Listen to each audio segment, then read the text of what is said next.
സംസ്ഥാനത്ത് ലോക്സഭാ തെരഞ്ഞെടുപ്പിന്റെ പരസ്യ പ്രചാരണം അവസാനിക്കാൻ ഇനി മണിക്കൂറുകൾ മാത്രം ബാക്കി.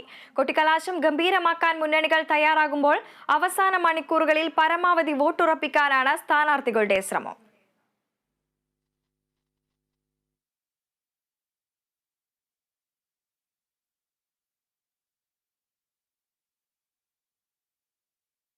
കടുത്ത ചൂടിനെ വകവയ്ക്കാതെയുള്ള 1.5 മാസത്തെ തെരഞ്ഞെടുപ്പ് പ്രചാരണങ്ങൾക്കാണ് കൊട്ടിക്കലാശത്തോടെ ഇന്ന് അവസാനമാകുക.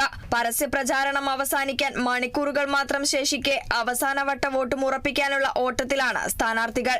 തദ്ദേശീയ ദേശീയ വിഷയങ്ങളടക്കം മുന്നണികൾ പ്രചാരണ വേളയിൽ ചർച്ച ചെയ്തു.